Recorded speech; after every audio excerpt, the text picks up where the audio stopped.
66 million years ago, the trajectory of life on Earth hung on a cosmic coin toss. A carbonaceous chondrite, 10 kilometers in diameter, was falling through the inner solar system at 20 kilometers per second. Its path was the result of a chaotic gravitational ballet stretching back to the formation of the planets. A nudge from Jupiter, a perturbation from a passing star, the subtle, uneven heating of the asteroid's own rotating surface. In the timeline we know, the timeline written in the iridium layer of the geologic record, that rock slammed into the shallow waters of the Yucatan Peninsula with the force of 100 million megatons of TNT.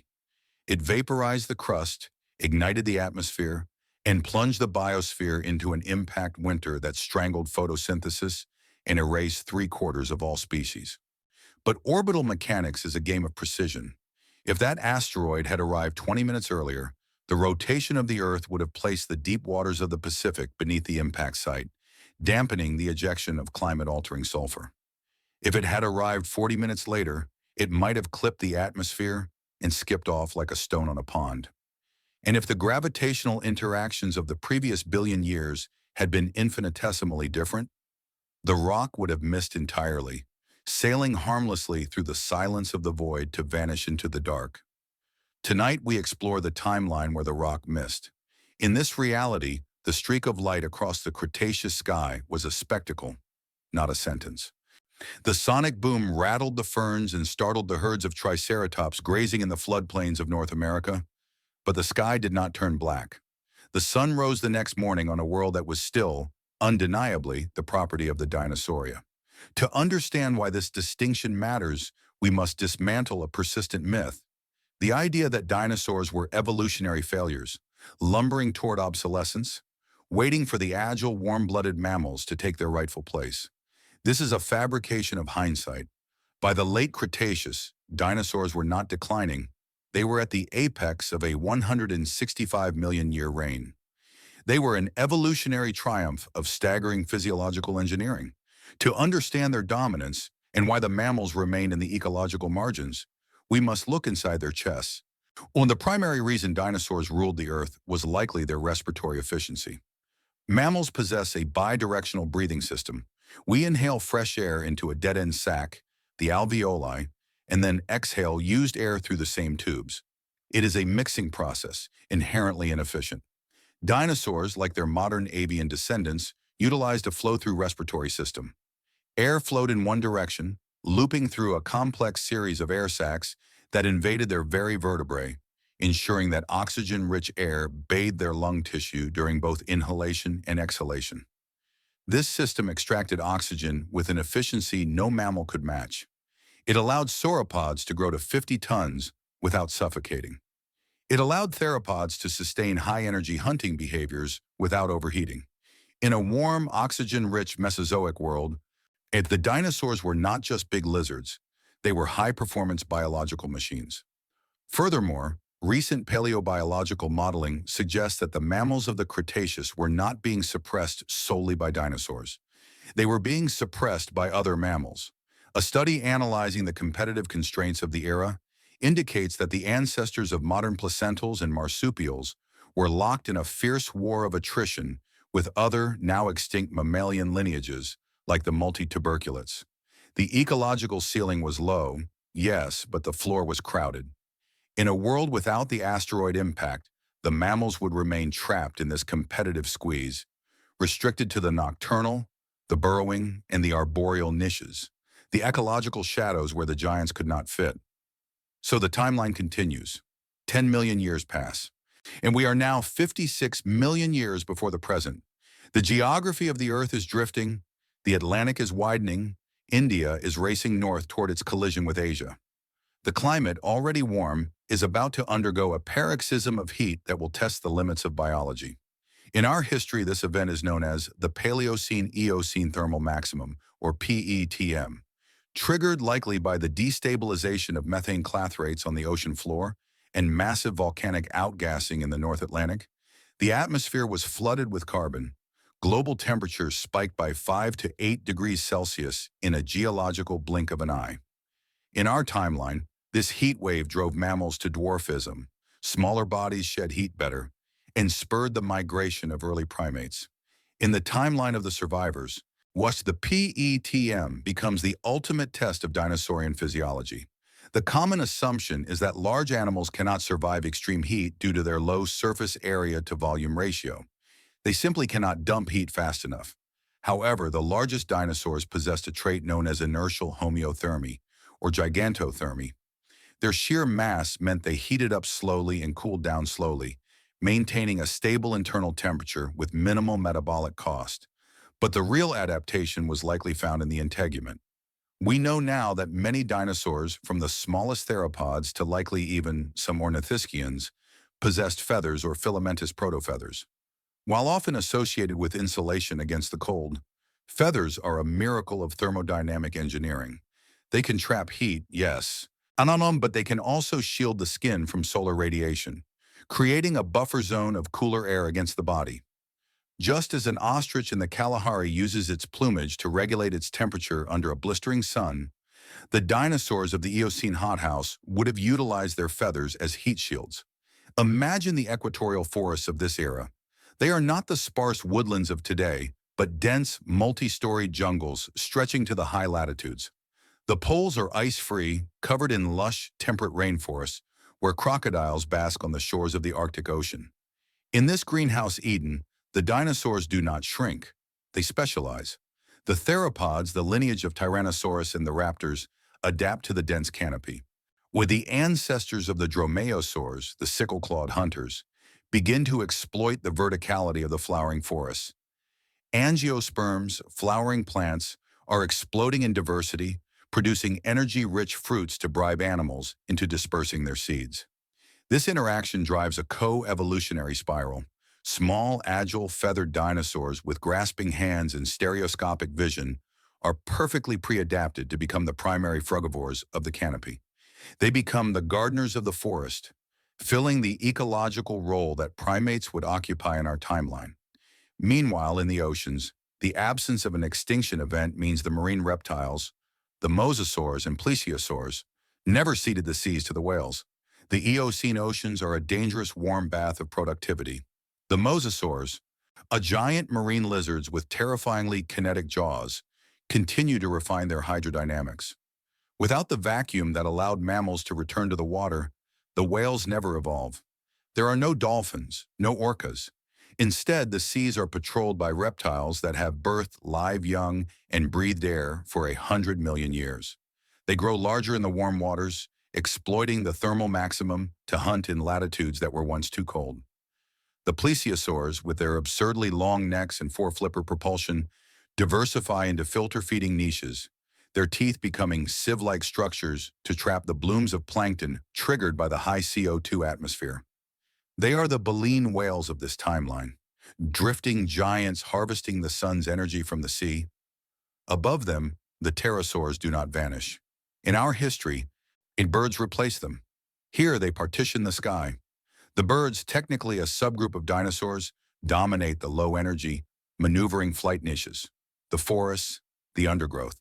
But the pterosaurs, with their membrane wings and quadrupedal launch mechanics, own the high-speed, long-distance, and soaring niches. The giant Azhdarchids, creatures as tall as giraffes with wingspans of 10 meters, stalk the open floodplains like biological storks from a nightmare, snatching up small dinosaurs and mammals with beaks the length of a spear. By 50 million years ago, the Earth has settled into a lush, tropical equilibrium. The dinosaurs have proven that their dominance was not a fluke of the Mesozoic, but a biological inevitability given a stable climate. When they have weathered the volcanic winters of the Deccan Traps and the heat spikes of the Eocene, they are masters of the land, the sea, and the air. The mammals are still there, scurrying in the leaf litter, diverse but diminutive, locked out of the megafauna club by the superior engineering of the ruling reptiles. But the planet is dynamic. The continents are still moving. Antarctica is drifting south, tearing away from South America, opening a gateway for ocean currents that will circle the pole and cut it off from the chaotic warmth of the rest of the globe. The greenhouse world is about to break. The global thermostat is turning down. The forests are about to retreat, and a new alien landscape is about to emerge. one that will demand a level of intelligence and cooperation the dinosaurs have never needed before. As the long summer is ending, the cooling is beginning. Around 34 million years ago, the planetary thermostat broke. For nearly 200 million years, the Earth had been a greenhouse, a world of steam and canopy, where cold was a theoretical concept restricted to the highest peaks. But continental drift is relentless. South America finally tore free from Antarctica, opening the Drake Passage and allowing the Antarctic circumpolar current to begin its endless, churning loop around the bottom of the world. This current acted as a thermal barrier, locking the southern continent in a freezer and triggering the growth of the first permanent ice sheets since the Paleozoic. The cooling rippled northward. The tropical forests that had blanketed the globe began to fracture. The broad-leafed evergreens retreated toward the equator, leaving behind a drier, harsher world. In the gaps between the trees, a new biological revolutionary appeared. It was low, humble, and seemingly insignificant: grass. To understand the profound violence of the Miocene epoch that followed, one must understand that grass is not merely a plant. It is a defensive fortification. Grass grows from the base, not the tip, allowing it to survive grazing and fire. More importantly, it arms itself with phytoliths, microscopic structures of silica, essentially glass, embedded in its tissues. To eat grass is to chew on sandpaper. In our timeline, the spread of grasslands 23 million years ago destroyed the old browsing mammals and forced the evolution of horses and cattle with high-crowned, ever-growing teeth. In the timeline of the survivors, if the Green Revolution becomes a brutal filter for the Dinosauria. The sauropods, the long-necked titans that had stripped the high canopies of the Jurassic and Cretaceous, find themselves in a world that is literally shrinking. While some lineages persist in the dwindling equatorial rainforests, the open plains belong to those who can look down. The ceratopsians, the horned dinosaurs, rise to meet this challenge. In the Cretaceous, Triceratops was a browser, using its beak to shear tough fronds. On the Miocene steppe, its descendants transform. Evolution favors the efficient. The massive ornamental frills of their ancestors, once used for sexual display and thermoregulation, become compact, reinforced anchor points for colossal jaw muscles. Their beaks widen into broad, mowing scythes. Their teeth evolve into grinding batteries capable of pulverizing silica-laden grass without wearing down to the gum line. Imagine a herd of these Neoceratopsians migrating across the Nebraska plains of 20 million years ago. They are not the solitary monsters of cinema. They are the bison of this timeline, moving in herds numbering in the thousands, a river of horn and muscle flowing across the landscape. They are smaller than their ancestors, perhaps the size of a white rhinoceros, but their density is terrifying. They turn the landscape into a manicured lawn, their sheer biomass driving the nutrient cycles of the entire continent. But the transformation of the herbivores forces a terrifying upgrade in the predators. In the dense forests of the Mesozoic, a predator could rely on ambush. A Tyrannosaurus rex could lurk behind a redwood, exploding out at 20 miles per hour to deliver a bone-crushing bite before the prey could react. On the open grasslands, there is nowhere to hide. You can see a predator coming from kilometers away. This visibility changes the mathematics of predation. The age of the solitary giant ends. The age of the tactical pack begins. The Tyrannosaur lineage does not go extinct, but it undergoes a radical redesign. The heavy barrel-chested frame of T-Rex is stripped away by natural selection. The Miocene Tyrannosaur is a pursuit predator. It is lean, horizontal, and built for endurance. Its legs are longer in proportion to its body, designed not just for a sprint, but for the grueling marathon of running down a panic-stricken herd. But the most critical change is not in the legs. It is in the brain. To hunt effectively on open ground requires coordination. It requires the ability to anticipate the movements of others, to signal intent, to flank and drive prey into a kill zone. In our timeline, wolves and lions mastered this. In this timeline, the theropods master it. We see the emergence of social tyrannosaurs, animals that live in family groups, communicating with low-frequency infrasound that travels for miles through the ground, coordinating hunts with a terrifying discipline. They are no longer just eating machines. They are generals on a battlefield. Yet the tyrannosaurs are not the most disturbing product of this new world. That distinction belongs to the troodontids. Even in the Cretaceous, the troodontids were outliers. Small, bird-like, with grasping hands and binocular vision. They possessed the highest encephalization quotient, the ratio of brain mass to body size, of any dinosaur. They were already smarter than most mammals of the time. Give that lineage another 40 million years of evolutionary pressure, specifically the pressure to outwit vigilant herds and compete with pack-hunting tyrannosaurs, and you get something that begins to blur the line between animal and person. In the 1980s, paleontologist Dale Russell proposed a thought experiment. If troodontids had survived, would they have evolved into a dinosauroid, a humanoid, upright creature? This was a fallacy of anthropocentrism. Evolution does not aim for the human form. Intelligence does not require a vertical spine or a flat face. The intelligent dinosaur of the Miocene does not look like a human in a rubber suit. It looks like a nightmare crow the size of a wolf. It retains the horizontal posture of its ancestors, the counterbalancing tail, the lethal sickle claw on the inner toe. But its eyes are unsettlingly sharp, scanning the world with an analytical depth that suggests a mind at work. These creatures, let's call them Venator sapiens or wise hunter, occupy the ecological niche that early hominids would one day fill in our timeline. They are generalists. They use tools, not complex machinery, but the opportunistic application of physics. They drop stones to crack open the armored eggs of larger dinosaurs. They use smoldering branches from wildfires to flush prey out of the brush. They possess a complex vocal language, a series of clicks, hisses, and mimicry that allows them to transmit abstract concepts. Danger from above. When water to the east, the herd is turning. Imagine a scene on the edge of a drying waterhole. A pack of these intelligent theropods is tracking a wounded hadrosaur. They do not attack mindlessly. They wait. They test the animal's defenses, feigning charges to exhaust it.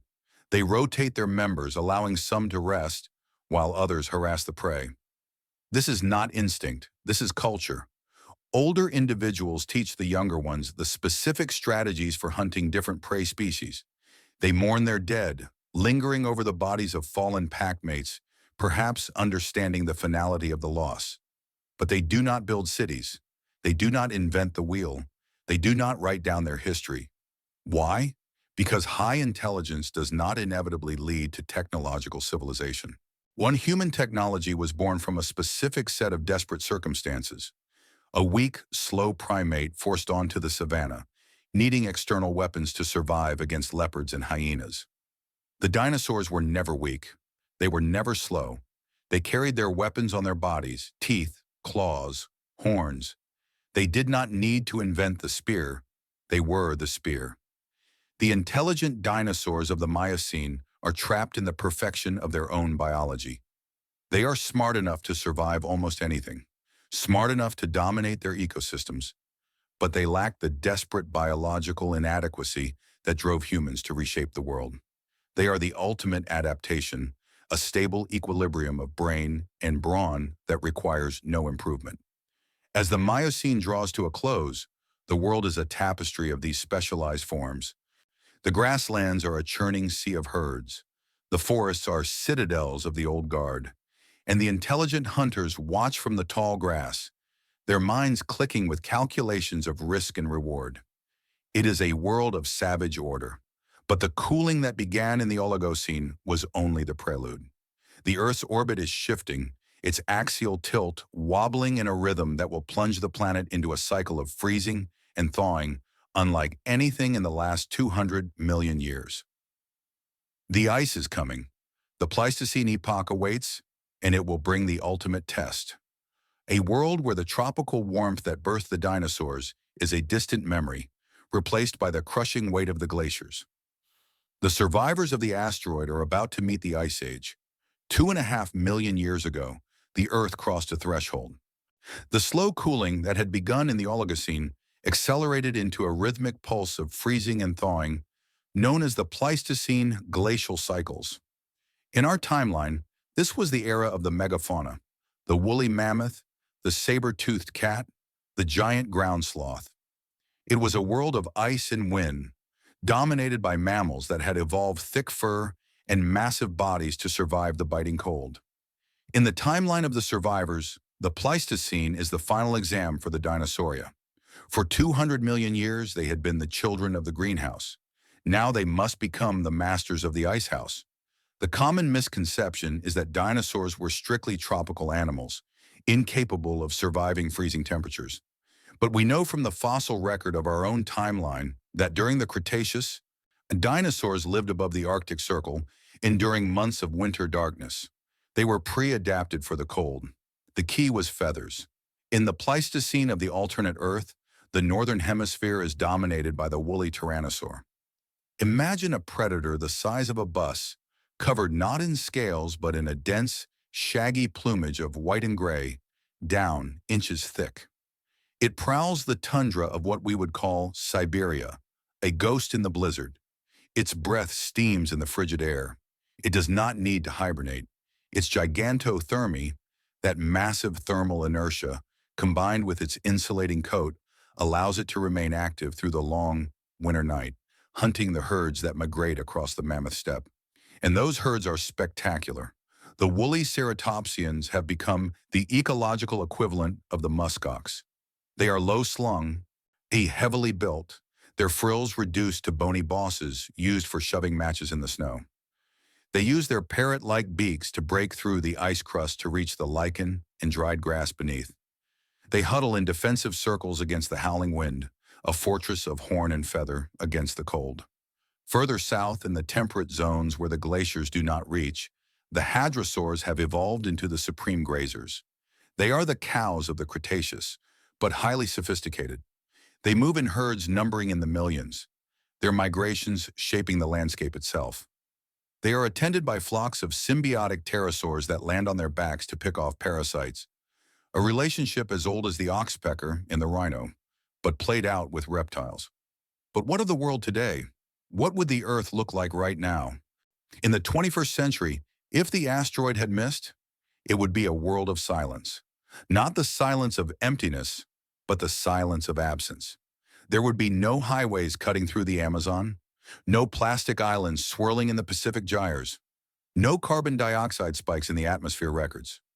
The lights of New York, Tokyo, and London would never have flickered on. The Earth would be dark at night, save for the bioluminescence of the deep ocean and the fires of lightning strikes. From orbit, the continents would look familiar, but the green would be deeper, the coastlines wilder. The great temperate forests of Europe and North America would be unbroken. The American Midwest would not be a grid of corn and soy, but a vast Serengeti of tall grass, supporting biomass that dwarfs the modern African savanna. And in this world, the mammals are still waiting. They are not extinct. They are everywhere, but they are unseen. They are the rustle in the leaves at midnight. They are the eyes reflecting the moon from the safety of a burrow. Over 66 million years, they have continued to diversify, but only within the constraints of the small and nocturnal box. There are badger-sized mammals that raid dinosaur nests. There are flying squirrel-like creatures that glide between the redwoods. There are aquatic mammals, perhaps resembling otters or beavers, that exploit the river systems. But there are no whales. The mosasaurs never let them enter the sea. There are no elephants. The sauropods never gave up the heavy browsing niche. There are no humans. This is the hardest truth to confront. The evolution of humanity was not inevitable. No, it was a series of winning lottery tickets. We needed the dinosaurs to die to open up the large body niches. We needed the climate to dry out in a specific way to force our ancestors out of the trees. We needed the specific geological instability of the East African Rift Valley to drive our rapid encephalization. In the dinosaur timeline, the primates likely remain in the trees, small, lemur-like creatures, terrified of the shadows, their potential for abstract thought forever dormant. Intelligence, in the human sense, the kind that builds radio telescopes and wonders about its own origin, is a quirk. It is an expensive, dangerous adaptation that requires a very specific set of pressures to evolve. The intelligent troodontids of this timeline are brilliant, yes. They have language, culture, and strategy. They may even gaze up at the stars and feel a sense of awe, but they do not feel the need to conquer them. They are at peace with their world in a way we have never been. They fit into the ecosystem. We broke out of it. So, is this alternative world better? It is certainly more stable. The dinosaurian ecosystem was one of the most resilient structures life ever built. It survived for 160 million years. Human civilization has existed for 6,000. We are a blink of an eye, a flash in the pan, a sudden violent fever that the planet has contracted. In the timeline where the rock missed, the Earth is healthy. It is vibrant. It is a masterpiece of biological engineering that has continued uninterrupted for eons. But there is no one there to tell the story. There is no one to appreciate the grandeur of the migration, the tragedy of the hunt, the beauty of the sunrise over a glacial plain. The universe is full of worlds like this, worlds of thriving, mindless life, spinning in the dark, unobserved. The asteroid that struck the Yucatan was a catastrophe. It was a horror that burned the world and starved the innocent. But it was also a key. It unlocked the door to the Cenozoic, the age of mammals, and ultimately the age of us. We are the children of the apocalypse. We are the silver lining of a mushroom cloud. Our music, our science, our love, our curiosity, all of it was bought with the blood of the dinosaurs. As you sit here tonight, safe in the climate-controlled comfort of a world dominated by one species of hairless ape, remember the ghosts of the timeline that never happened. Listen to the wind. In another reality, it is rustling the feathers of a creature that has ruled the earth for 230 million years. It is a world of monsters, yes, but it is a world that works. And somewhere, in the deep time of that alternate history, a small, furry creature peers out from a hollow log, watching the giants pass, waiting for a turn that will never come. The rock missed. The dinosaurs lived. And because of that, we never were. The silence of that world is the price of their survival. And the noise of ours, the beautiful, chaotic, destructive noise of humanity, is the gift of their extinction. This is the story of the world that might have been. A world of giants, a world of feathers and teeth, a world without us. And perhaps in the grand cold calculus of the cosmos, it was the better world. But it is not our world. Our world is the one where the sky fell, and in the ashes we found our voice. Good night. What if the asteroid missed Earth?